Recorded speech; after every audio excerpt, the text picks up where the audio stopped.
talking the issues and taking the hit. Here they are, the two crazy guys. Alrighty, and welcome back to the final installment of this episode of the Two Crazy Guys. Remember to go over to ContraRadioNetwork.com and check out the other shows that are over there. My other show, The Conservative Underground, is on there. Mark Boyle's Prepper Guy is on there. We've got John Jeffers and the Jeffers Brief. Prepping 2.0 is there, and there's some others. And so go over there, and by the way, do us a big favor and go over there and show some support for Contra Radio Network. See if you can just donate a couple bucks, man. I mean, it's not going to kill you to donate a couple bucks for the network, man. Yeah, it really does help John and everybody out, and it's mostly for John. He's flipping the bill for all this, and as you can tell by our studio setups, that we're not funded by NPR or CBS, and so John does it, and he's trying really hard to put something good together, and I also put in a lot of my things. If you can't afford to support the show even for a few dollars a month, share the heck out of the content that's on there that you like. Because somebody else might see that and go, well, I can help. Exactly. Get out there and share it. So we have been talking about education, getting educated, and Mark brought up an interesting subject about Americans raping and pillaging and plundering the country. Take it away, Mr. Oh, yeah. Well, I don't know why it is, but some things I have a pet peeve with, and people going, well, you stole the land from the Indians, you stole the land from Mexico. And so I started looking at some maps, and I'm going to put them on the video because I'm afraid if I do a screen share, I'll screw this all up. Hey, so do yourselves a favor if you want to see the video part of this. If you're listening to this on KYAH or one of the podcasts, go over to www.twocrazyguys.com. That's the number 2 with the letter K, and you'll be able to watch the video version of this and see the map that Mark's put on the screen right now. Yeah, because I'll be putting some on there, and I'll leave them off. But this is more for radio, so I guess a picture is not worth 1,000 words. But so I started looking at it, and originally, the original territory we acquired, from the 13 colonies and all that after the Revolutionary War was the Treaty of Versailles or the Treaty of 1783. Mm-hmm. Whereas the land through treaty was given to us by England, or because we won, right? And France was there, and Spain was there, and England, the king, and us, and so they gave us that land after we pretty much stomped them into the ground after the Revolutionary War. But my point is, it's like that land had already been colonized by England hundreds of years ago, right? So the Indians were not an issue to England when they placed their flag. They just said, this is ours, look at this.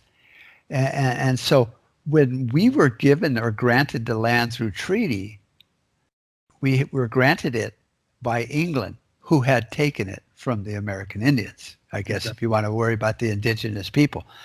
So now, so if I buy your house, I can throw you out of it. Take it up with the guy that owned the house that you were living in. Mm-hmm. And then the next, I guess the next big acquisition was the Louisiana Purchase, which kind of has it all in the name, Louisiana Purchase. And I think, I can't remember, that was in 1803, and it was also witnessed by France. We bought it from France. I think it was actually purchased from Napoleon. Napoleon Bonaparte. Mm-hmm. Yeah. And Jefferson, who didn't really put the deal together, but he thought they were just buying Louisiana, and the seaport and everything. And it turned out to be a massive part of, it doubled the size of the United States. So we bought that from France, and France really didn't care about the indigenous people back then either, because they had owned that part of what they called Louisiana for hundreds of years before we showed up and bought it from them. And I think we ended up paying $15 million for that.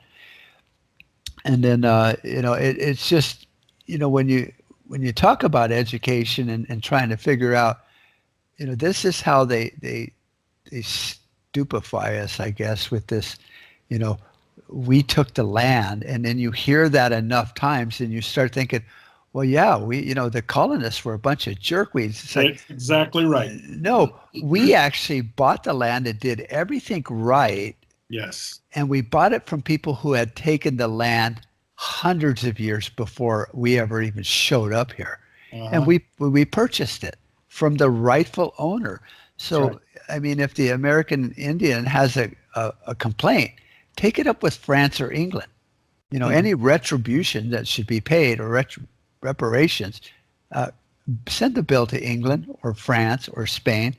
So then the next thing we bought was, part of Florida, the bottom part of Florida. Right. And I think we paid $5 million for this. Now, this is back in 1819. Yeah. So $5 million, we're talking billion-dollar prices here, for it. And then I think we had to buy another little chunk of that. And then there was the Texas, acquisition, and that we, kind of got from Mexico or Spain after we went to war with them. And people think, well, yeah, okay, we bought Texas. No, the Texas purchase was, it encompassed half of New Mexico, parts of, Utah and everywhere. So it was a huge tract of land that went almost, halfway up the continent toward Canada. And once again, I think that was, we got that through annexation, because we had, I guess, won a war or something. Right. And then, and all the maps I'll put on the video overlay so you can actually read what happened about it. And then we went out and we got the Oregon purchase, which was not just Oregon. It was Oregon and, parts of Idaho and stuff. It went all the way down to Nevada. So we got that through a treaty and a secession thing where I guess Canada decided, or England decided, you can have it. Let's just draw the line right here. So I'm studying all these maps, thinking, where did our imperialist title come from? Because we were just living here, and then when we decided we want a chunk of land, we negotiated a deal. Just like if anybody wants to buy a new car or a used car, you negotiate a deal. Their grandkids can't sit there and say, you stole my dad's Mustang. It's like, no, me and him talked about this and bought it. If you have a problem, take it up with your great-grandfather, whoever screwed the deal up. And then there was the Mexico secession. Boy, those words kill me. And then the Gadsden Purchase, which finalized the entire continental United States. Now we got that Mexico cessions by, we went to war with Mexico. Yes. And we literally had occupied Mexico City. So in my way of thinking, that's an unconditional surrender. We could have kept Mexico. Mm-hmm. It was the spoils of war. But to be good neighbors, we decided, look, we're going to draw the line here, and that was the Treaty of Guadalupe. Yep. And it was actually, I read the thing last night, the entire treaty, which is kind of weird, but and we agreed to leave, and we pulled all our troops out of Mexico City and all the ports and everywhere we were. And then any of the Mexicans that had lived on the United States side or the new United States side were given the option to stay and keep their property and everything, or to leave. They were given a year to make their decision. And if they never made a decision, then they basically had dual citizenship, but they didn't lose their land or nothing. If they were big, Mexican ranchers, they owned that. Mm-hmm. And it was left to them. And so I'm looking at these maps thinking, we just negotiated good deals.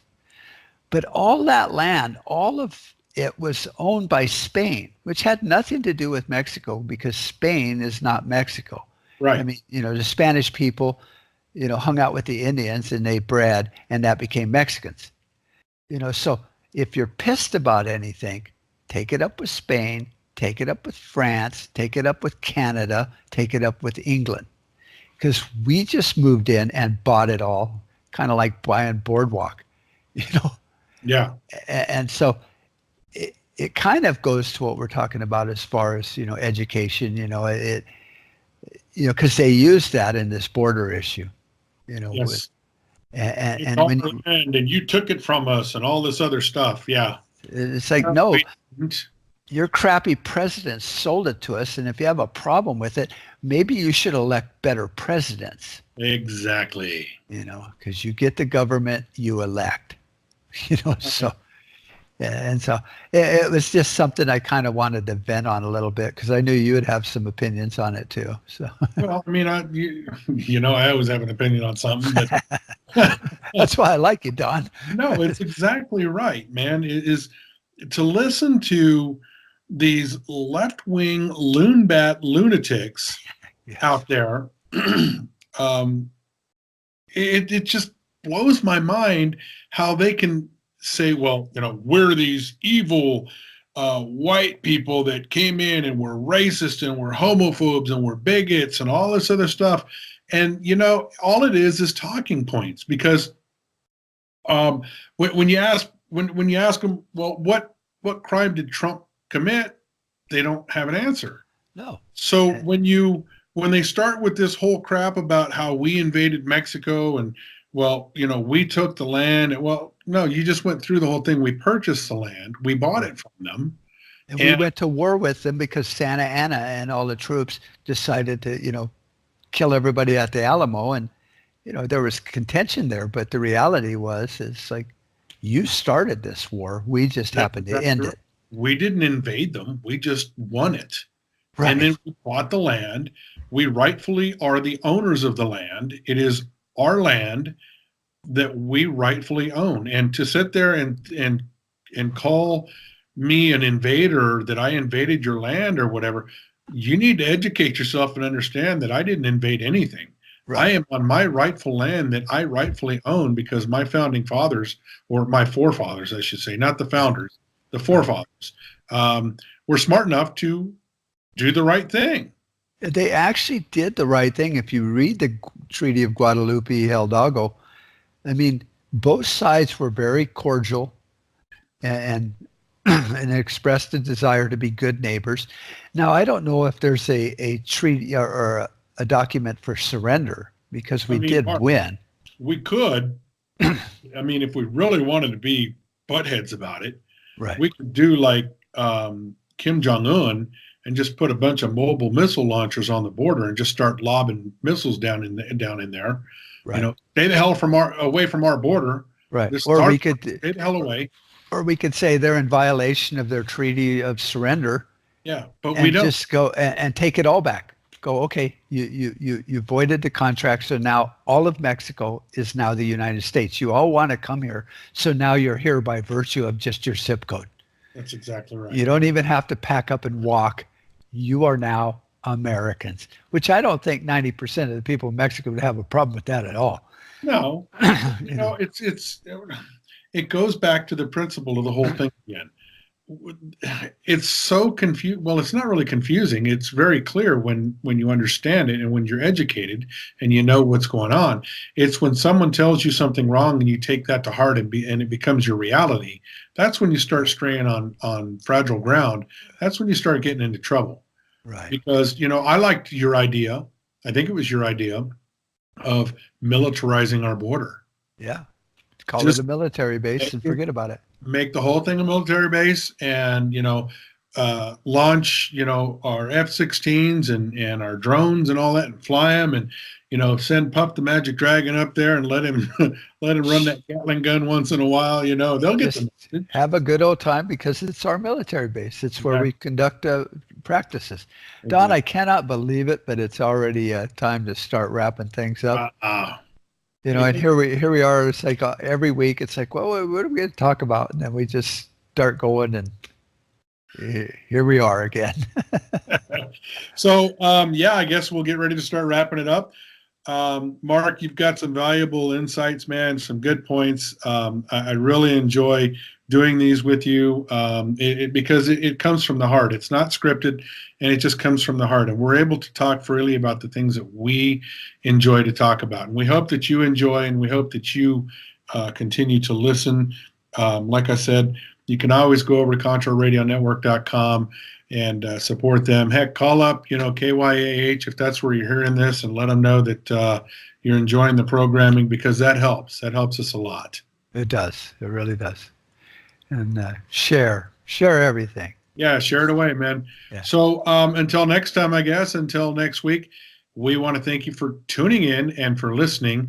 And again, welcome aboard the Krazy train with the two crazy guys. Thanks for tuning in.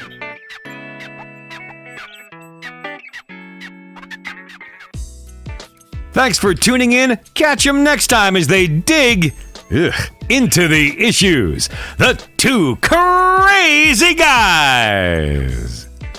Log on to the website at www.contraradionetwork.com.